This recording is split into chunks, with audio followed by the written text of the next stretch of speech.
ಇದು ರಾಜ್ಯದಲ್ಲಿ 6ನೇ ವಿಜ್ಞಾನ ಸಮ್ಮೇಳನ. ಈ ಸಮ್ಮೇಳನದ ಉದ್ದೇಶ ನಮ್ಮನ್ನು ಜಾಗೃತಿ ಮೂಡಿಸಬೇಕು, ಕತ್ತಲಿನಿಂದ ಬೆಳಕಿಗೆ ತರುವಂಥ ಒಂದು ಕಾರ್ಯಕ್ರಮ ಅಂತ ನಾನು ಭಾವಿಸಿದ್ದೇನೆ. ಬಸವಣ್ಣವರ 12ನೇ ಶತಮಾನದ ಹೋರಾಟ, 6ನೇ ಶತಮಾನದ ಬುದ್ಧರ ಹೋರಾಟ, ಅಂಬೇಡ್ಕರ್ ಸಂವಿಧಾನ ಹೋರಾಟಕ್ಕೆ ಇದು ಒಂದೇ ಅಂತ ನಾನು ಭಾವಿಸ್ತಾ ಇದ್ದೇನೆ. ಅವ್ರ ಹೋರಾಟ ಅಂತ ಒಂದೇ ಆಗಿತ್ತು. ಇವತ್ತು ಕೂಡ ನಾವು ಸಮ್ಮೇಳನ ಮೂಲಕ ಅದನ್ನೇ ಜಾಗೃತಿ ಮೂಡಿಸ್ತಾ ಇತ್ತು. ಇದ್ರಾಗ ವಿಶೇಷವೇನಿಲ್ಲ. ನಮ್ಮನ್ನು ಸುಮಾರು ಅಂಧಕಾರದಲ್ಲಿ 4000 ವರ್ಷಗಳಿಂದ ಇಡ್ತಾ ಬಂದಾರೆ, ಇವತ್ತಲ್ಲ. ಆದರೆ ಆಯಾ ಕಾಲಕ್ಕೆ ಆಯಾ ಘಟ್ಟದಲ್ಲಿ ಇವತ್ತು ಈ ಸಮ್ಮೇಳನ ಆಗಿರ್ಬೋದು, ಬುದ್ಧರ ಕಾಲದಲ್ಲಿ ಅವ್ರದೇ ಆದಂಥ ವಿಚಾರಗಳಿಂದ ಇದನ್ನು ದೂರ ಮಾಡುವಂಥ ಪ್ರಯತ್ನ ಆಯಿತು. 12ನೇ ಶತಮಾನದಲ್ಲಿ ದೊಡ್ಡ ಕ್ರಾಂತಿಯ ಮೂಲಕ ಬದಲಾವಣೆ ಮಾಡಲಿಕ್ಕೆ ಪ್ರಯತ್ನ ಆಯಿತು. ಈಗ ಸಂವಿಧಾನ ಮೂಲಕ ಇದನ್ನು ಬದಲಾವಣೆ ಮಾಡುವಂಥ ಪ್ರಯತ್ನ ಆಗ್ತದೆ. ಅದೇ ಇವತ್ತು ನಾವು ಅದನ್ನು ವಿಜ್ಞಾನ ಸಮ್ಮೇಳನ ಅನ್ಬೋದು, ನಿಮ್ಮನ್ನು ಜಾಗೃತಿ ಮಾಡುವಂಥ ಸಮ್ಮೇಳನ ಅನ್ಬೋದು, ಏನಾರು ಕೂಡ ಅದಕ್ಕೆ ಹೇಳುವಂಥ ಪ್ರಯತ್ನವನ್ನು ಇವತ್ತು ನಾವು ಮಾಡ್ತಾ ಇದ್ದೀವಿ. ಕಳೆದ ಸುಮಾರು ವರ್ಷಗಳಿಂದ ಹುಲಿಕಲ್ ನಟರಾಜ್ ಅವರ ನೇತೃತ್ವದಲ್ಲಿ ಈ ರಾಜ್ಯದಲ್ಲಿ ಮೌಢ್ಯದ ಬಗ್ಗೆ, ಕಂದಾಚಾರ, ಹಲವಾರು ಮೂಢನಂಬಿಕೆಗಳ ವಿರುದ್ಧ ನಾವು ಇವತ್ತು ನೋಡ್ತಾ ಇದ್ದೀವಿ. ಯೂಟ್ಯೂಬಲ್ಲಿ ನೋಡಿದ್ದೀವಿ, ಟಿ ವಿ ಮಾಧ್ಯಮದಿಂದ ನೋಡಿದ್ದೀವಿ.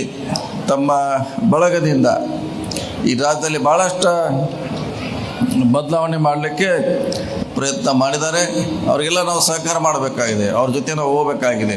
ಸಾಧ್ಯ ಆದಷ್ಟು ಅವ್ರನ್ನ ಇನ್ನೂ ಗಟ್ಟಿಗೊಳಿಸುವಂಥ ಕೆಲಸ ಮಾಡುವಂಥ ಪ್ರಯತ್ನ ಈ ಸಮ್ಮೇಳನ ಮೂಲಕ ಆಗಬೇಕು. ತಮ್ಮಲ್ಲಿ ಎಲ್ಲ ನಾನು ಕೂಡ ವಿನಂತಿಯನ್ನು ಮಾಡಿಕೊಳ್ತಾ, ನಮ್ಮ ನಡೆ ವಿಜ್ಞಾನ ಕಡೆ ಇರಬೇಕು ಅನ್ನೋದು ಈ ಸಮ್ಮೇಳನದ ಉದ್ದೇಶ. ನಮ್ಮ ನಡೆ ಸಮ್ಮೇಳನ ಕಡೆ ಅಂಧಕಾರ ತ್ಯಜಿಸಿ ಇವತ್ತು 2G ಆಗಿದೆ, 3G ಆಗಿದೆ, 5G ಆಗಿದೆ, 6G ಆಗ್ತಾ ಇದೆ. ಮುಂದೆ ಇನ್ನೂ ಹಲವಾರು ತಂತ್ರಜ್ಞಾನ ಬಂದರೂ ಕೂಡ ಇನ್ನೂ ನಾವು ಮೌಢ್ಯದಲ್ಲಿ ಇದ್ದಿರೋದು ಭಾಳ ದುರಷ್ಟಕರ ಅಂತ ಇವತ್ತು ಹೇಳಬೇಕಾಗಿದೆ. ಭಾಳಷ್ಟು ನಮ್ಮ ಮುಂದೆ ನಮ್ಮ ಸೈನ್ಸ್ ಟೆಕ್ನಾಲಜಿ ಬಂದೆ, ಕರ್ನಾಟಕ ಸರ್ಕಾರ ಇರ್ಬೋದು, ಸಂಸ್ಥೆ ಇರ್ಬೋದು, ಗೌರ್ಮೆಂಟ್ ಆಫ್ ಇಂಡಿಯಾದಿಂದ ನಿಮ್ಮ ಮನೆ ಬಾಗಿಲಿಗೆ ಸೈನ್ಸ್ ಯಾವ ರೀತಿ ಕೆಲಸ ಮಾಡ್ದೆ ಅಂತ ತೋರಿಸ್ಲಿಕ್ಕೆ ಇವತ್ತು ಬಹುಶಃ ಭಾಳಷ್ಟು ವಿಜ್ಞಾನಿಗಳು ಕೂಡ ಈ ವೇದಿಕೆಯಲ್ಲಿ ಬರುವಂಥ ಪ್ರಯತ್ನವನ್ನು ಮಾಡಿದ್ದಾರೆ. ಈ ಮೂಢನಂಬಿಕೆ ಭಾಳ ಹಳೇದೇ. ಅದು ನಂಬಿಕೆ ಬೇರೆ, ಮೂಢನಂಬಿಕೆ ಬೇರೆ. ಈ ನಂಬಿಕೆಗಳನ್ನು ಮೂಢನಂಬಿಕೆ ಪರಿವರ್ತನೆ ಮಾಡಿ ತಮ್ಮ ಜೀವನ ಸಾಗಿಸುವಂಥ ಪದ್ಧತಿ ಇದೊಂದು. ನಂಬಿಕೆ ಇದೆ, ಆದರೆ ಅದನ್ನು ಬದಲಾವಣೆ ಮಾಡಿ ಸಮಾಜದಲ್ಲಿ ಭಯ ಹೊಡಿಸೋದಿರಬಹುದು, ಧರ್ಮದಿಂದ, ಜಾತಿಯಿಂದ, ಭಾಷೆಯಿಂದ, ಅದರಿಂದ ಲಾಭ ಪಡೆಯುವಂತ ನಾವು ನೋಡಿದ್ವಿ. ಈಗ ತಾನೇ ಉದ್ಘಾಟನೆಯನ್ನು ಉಪ್ಪು ಹಾಕುವ ಮುಖಾಂತರ ಹಾಲನ್ನು ಉಪ್ಪಿಸಿದ್ವಿ. ಬಹುಶಃ ಯಾರೇ ಬಾಬಾ ಮಾಡಿದರೆ ಬಹುಶಃ ಭಾಳಷ್ಟು ಹಣ ಮಾಡ್ತಿದ್ದೆ. ನೋಡು ಯಾವ ರೀತಿ ನಾನು ಮಾಡಿದ್ದೀನಿ. ರಕ್ತ ಬರೆಸುವಂಥದ್ದು ಮಾಡ್ತಾರೆ, ನೀರಿನಲ್ಲಿ ದೀಪ ಹಚ್ಚುವಂಥದ್ದು ಮಾಡ್ತಾರೆ. ಹಲವಾರು ದಿನ ನಮ್ಮನ್ನು ಭಯ ಹೊಡಿಸಿ ನಮ್ಮಿಂದ ಕಿತ್ಕೊಳ್ಳುವಂಥ ಪ್ರಯತ್ನ ಆಗ್ತದೆ. ಬಡವರನ್ನಾಗಿ ಮಾಡುವಂಥ ನಮ್ಮ ಸತ್ಯಂಪೇಟೆ ಅವರು ಹೇಳಿದರು, ನಮ್ಮನ್ನು ಇನ್ನೂ ಅಲ್ಲೇ ಇಡುವಂಥ ವ್ಯವಸ್ಥೆ ಆಗ್ತಾ ಇದೆ. ಅದರಿಂದ ಹೊರಗೆ ಬನ್ನಿ ಅನ್ನೋ ಇದು ವಿಜ್ಞಾನದ ಉದ್ದೇಶ. ಅದಕ್ಕೆ ವಿಶೇಷವಾಗಿ ಶಾಲಾ ಮಕ್ಕಳು ಇದರಲ್ಲಿ ಭಾಗವಹಿಸಬೇಕು.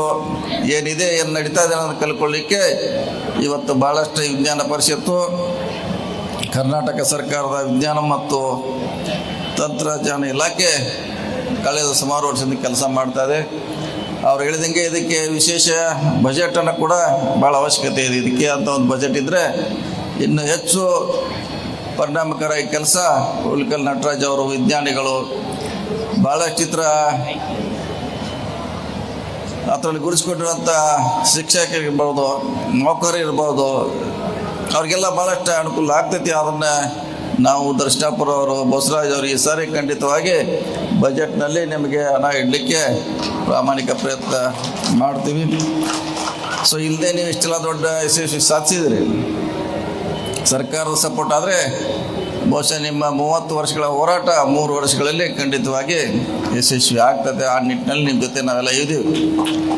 ಬೀದರ್ನಿಂದ ಹಿಡಿದು ಚಾಮರಾಜನಗರವರೆಗೆ, ಬೆಳಗಾವಿವರೆಗೆ ಇಡೀ ತಂಡ ನಿಮ್ಮನ್ನು ನಾವು ಬೆಂಬಲಿಸ್ತೀವಿ. ಸಮಾಜದಲ್ಲಿ ಭಾಳಷ್ಟು ಬದಲಾವಣೆ ತರಲಿಕ್ಕೆ ನಿಮ್ಮ ಪ್ರಯತ್ನ ಆಗ್ತಾ ಇದೆ. ನಿಮ್ಮ ಪ್ರಯತ್ನದಿಂದ ಭಾಳಷ್ಟು ಎಷ್ಟು ಕುಟುಂಬಗಳು ಇವತ್ತು ಬದುಕುವಂಥ ಪ್ರಯತ್ನವನ್ನು ನಾವು ನೋಡಿದ್ದೀವಿ. ಎಷ್ಟು ಹೆದರಿ ಭಯ ಪಡುವಂಥ ಊರೇ ಬಿಟ್ಟು ಹೊರಗಡೆ ಹೋಗುವಂಥದನ್ನ ವಾಪಸ್ ಅಲ್ಲಿ ಮತ್ತೆ ಅವ್ರನ್ನ ತರುವಂಥ ಪ್ರಯತ್ನ ತಮ್ಮಿಂದಾಗಿದೆ.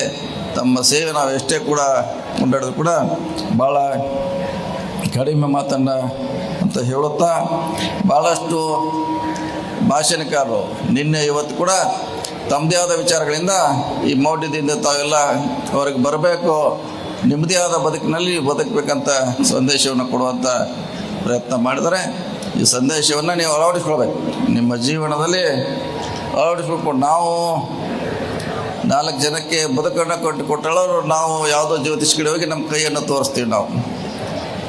ಅದಕ್ಕೆ ಬಾಬಾ ಸಾಹೇಬ್ ಅಂಬೇಡ್ಕರ್ ಹೇಳಿದ್ರು, ನಿಮ್ಮ ಭವಿಷ್ಯ ನಿಮ್ಮ ಕೈಯಲ್ಲಿದೆ ಅಂತ ಹೇಳೋರು. ನಿಮ್ಮ ಭವಿಷ್ಯ ಬೇರೆಯವ್ರ ಕೈಯಲ್ಲಿಲ್ಲ, ನಿಮ್ಮ ಭವಿಷ್ಯ ನಿಮ್ಮ ಕೈಯಲ್ಲಿದೆ. ನೀವೇ ಬೇರೆಯವರಿಗೆ ಮಾರ್ಗದರ್ಶಿ ಆಗುವಂಥ ಪ್ರಯತ್ನ ಮಾಡಿ ಅಂತ ಕೂಡ ಅವರು ಹೇಳಿದ್ರು. ಸುಮಾರು ಜನ, ಭಾಳಷ್ಟು ಜನ ಈ ಮೂಢನಂಬಿಕೆ ವಿರುದ್ಧ, ಮೌಢ್ಯತೆ ವಿರುದ್ಧ ಸಾಕಷ್ಟು ಸಂದೇಶವನ್ನು ಹೇಳಿದ್ರು ಕೂಡ ಅದನ್ನು ಯಶಸ್ವಿ ಆಗಲಿಕ್ಕೆ ಸಾಕು ಕೇಳ್ತಿದ್ದೆ ಕೇಳ್ತಿಲ್ಲ. ಸೊ ಭಾಳಷ್ಟು ಸಂದೇಶಗಳನ್ನು ಕೊಟ್ಟರು ಐತ್ರಿನ ಇನ್ನೂ ಕೂಡ ಅದರಿಂದ ಹೊರಗೆ ಬರಲಿಕ್ಕೆ ನಮಗೆ ಸಾಧ್ಯ ಆಗಿಲ್ಲ. ಇಂಥ ಸಮ್ಮೇಳನ ಇರ್ಬೋದು ಅಥವಾ ಬೇರೆ ಬೇರೆ ಕಾರ್ಯಕ್ರಮ ಇರ್ಬೋದು, ಪುಸ್ತಕಗಳಿರ್ಬೋದು ಅಥವಾ ಇನ್ನಿತರ ಮಾಧ್ಯಮದಿಂದ ಇದರಿಂದ ಹೊರಗೆ ಬರಲಿಕ್ಕೆ ಇಂಥ ಕಾರ್ಯಕ್ರಮ ಅತ್ಯಂತ ಯಶಸ್ವಿ ರೂಪದಲ್ಲಿ ಆಗ್ತಾಯಿದೆ. ಭಾಳಷ್ಟು ಮಕ್ಕಳು ಮುಂದಿನ ನಮ್ಮ ದೇಶದ ಆಸ್ತಿಗಳು ಈ ಕಾರ್ಯಕ್ರಮದಲ್ಲಿ ಭಾಗವಹಿಸಿದ್ದಾರೆ. ಬಹುಶಃ ಕಾರ್ಯಕ್ರಮದಲ್ಲಿ ಭಾಗವಹಿಸುವ ಮೂಲಕ ಅವರು ಭಾಳಷ್ಟು ಬದಲಾವಣೆ ಆಗ್ಬೋದು, ಅವರು ಕೂಡ ಸಮಾಜವನ್ನು ಬದಲಾವಣೆ ಮಾಡುವಂಥ ಶಕ್ತಿ ಈ ಕಾರ್ಯಕ್ರಮದಿಂದ ಅವ್ರಿಗೆ ಬರ್ಬೋದು ಅನ್ನೋ ಸಂದೇಶವನ್ನು, ಆಶಯವನ್ನು ವ್ಯಕ್ತ ಮಾಡ್ತಾ, ಹಲವಾರು ಸರ್ಕಾರದಲ್ಲಿ ಭಾಳಷ್ಟು ಇನ್ನೂ ಈ ಇಲಾಖೆ, ಈ ಸಂಸ್ಥೆಗೆ ನಾವು ಭಾಳಷ್ಟು ಶಕ್ತಿ ಕೊಡುವಂಥ ಪ್ರಯತ್ನ ಆದಾಗ ಮಾತ್ರ ನಾವು ಇನ್ನೂ ಹೆಚ್ಚು ಜನರನ್ನು ಮುಟ್ಟುವಂಥ ಪ್ರಯತ್ನ ಖಂಡಿತವಾಗಿ ಆಗ್ತೈತೆ ಅನ್ನೋ ಮಾತನ್ನು ಹೇಳ್ತಾ, ಮುಂದಿನ ಸಾರಿ ಬಹುಶಃ ನಮ್ಮ ಮುಲಕಲ್ ನಟರು ಎಲ್ಲಿಗೆ ಯಾವ ಜಿಲ್ಲೆಗೆ ಮಾಡಿದ್ರೆ ನಮ್ಮ ಬೆಳಗಾವಿ ಜಿಲ್ಲೆಗೆ ಕೊಟ್ಟರೆ ಒಳ್ಳೇದು ಅಂತ ನಾವು ಹೇಳ್ತೀವಿ. ನೀವೇ ಘೋಷಣೆ ಮಾಡಿ. ಬೆಳಗಾವಿ ಜಿಲ್ಲೆಗೆ, ಯಾಕಂದರೆ ಲಿಂಗಸೂರದಲ್ಲಿ ಮಾಡಿದ್ದೀವಿ, ಕಡೆಗೆ ಶಿವಮೊಗ್ಗ ಮಾಡಿದರೆ, ನೆಕ್ಸ್ಟ್ ನಮ್ಮ ಬೆಳಗಾವಿ ಕೊಟ್ಟರೆ ನಾವು ಭಾಳ ಸಂತೋಷದಿಂದ ಈ ಕಾರ್ಯಕ್ರಮವನ್ನು ನಾವು ಮಾಡ್ತೀವಿ. ಅದನ್ನು ತಮ್ಮ ವಿಚಾರಕ್ಕೆ ಬಿಡುವಂಥ ಪ್ರಯತ್ನ ಮಾಡ್ತೀನಿ. ಹುಲಿಕಲ್ ನಟರಾಜನ್ ಅಂತವರು ಪ್ರತಿ ಗ್ರಾಮದಲ್ಲಿ, ಪ್ರತಿ ತಾಲೂಕಿನಲ್ಲಿ ಹುಟ್ಟಬೇಕು. ಈ ಮೌಢ್ಯ ಬೇಗ ನಿವಾರಣೆ ಆಗಬೇಕಾದ್ರೆ ಇಂಥವ್ರು ಎಲ್ಲ ಊರಲ್ಲಿ ಇರಬೇಕು. ಪ್ರತಿಯೊಬ್ಬರು ಕೂಡ ಇದನ್ನು ಹೋರಾಟದ ಮೂಲಕ, ವೈಜ್ಞಾನಿಕ ಮೂಲಕ, ಶಿಕ್ಷಣದ ಮೂಲಕ ದೂರ ಮಾಡಿಸ್ಲಿಕ್ಕೆ ಪ್ರಯತ್ನ ಮಾಡಿದ್ರೆ, ಯಾಕೆಂದರೆ ಅವರೊಬ್ಬರೇ ಹೋರಾಟ ಮಾಡ್ತಾರೆ. ಕಳೆದ 35 ವರ್ಷಗಳಿಂದ 40 ವರ್ಷಗಳಿಂದ ಸತತ ಹೋರಾಟ. ಇವತ್ತು ಈ ಊರಲ್ಲಿದ್ದರೆ ನಾಳೆ ಬೇರೆ ಊರಿಗೆ ಹೋಗ್ತಾರೆ. ರಾತ್ರಿ ಪ್ರವಾಸ ಮಾಡಿ ಅಲ್ಲಿ ಜನರನ್ನು ಜಾಗೃತಿ ಮಾಡುವಂಥ ಪ್ರಯತ್ನ ಮಾಡ್ತಾರೆ. ನಾವು ಪ್ರತಿಯೊಂದು ಊರಲ್ಲಿ ಒಬ್ಬ ಹುಲಿಕಲ್ ನಟರಾಜು, ಬಸವಣ್ಣವ್ರಂಥವ್ರು, ಒಬ್ಬರು ಅಂಬೇಡ್ಕರ್ ಅಂತವ್ರು ಹುಟ್ಟಿದ್ರೆ ಬಹುಶಃ ದೇಶ ಈ ನಮ್ಮ ವಿಶ್ವರಾಜ್ಯ ಭಾಳ ಆತಂಕ ವ್ಯಕ್ತ ಮಾಡೋರು. ಹೆಸರು ಹೇಳಲಿಕ್ಕೆ ಆಗೋಲ್ಲ, ಹೇಳಿದ ಸಮಸ್ಯೆ ಇದೆ, ಅದಾದಷ್ಟು ಎಲ್ಲರಿಗೂ ಸಮಸ್ಯೆ ಇದೆ. ಅದು ಯಾವ ನಾಡಿನಲ್ಲಿ ಯಾವ ರೀತಿ ನಡಿಬೇಕಾಗಿತ್ತು ಆ ರೀತಿ ನಡೀತಾ ಇಲ್ಲ.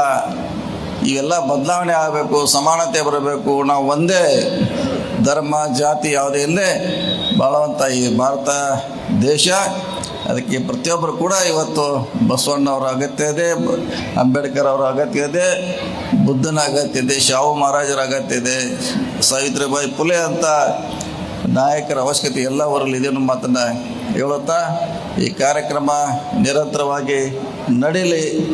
ನಿಮ್ಮ ಜೊತೆ ಎಲ್ಲ ಈ ವರ್ಗ, ಬಸವಣ್ಣವರ ನಾವಿಗಳು ನಿಮ್ಮ ಜೊತೆ ಇದ್ದಾರೆ, ಅಂಬೇಡ್ಕರ್ ನಾವಿಗಳು ನಿಮ್ಮ ಜೊತೆ ಇದ್ದಾರೆ, ಎಲ್ಲ ದಾರ್ಶನಿಕರು ನಿಮ್ಮ ಜೊತೆ ಖಂಡಿತವಾಗಿ ಇದ್ದಾರೆ ಅನ್ನೋ ಮಾತನ್ನು ಹೇಳುತ್ತಾ, ಭಾಳಷ್ಟು ತಿಳ್ಕೊಂಡು ನೀವು ಬದಲಾವಣೆ ಆಗುವಂಥ ಪ್ರಯತ್ನ ಮಾಡಿ.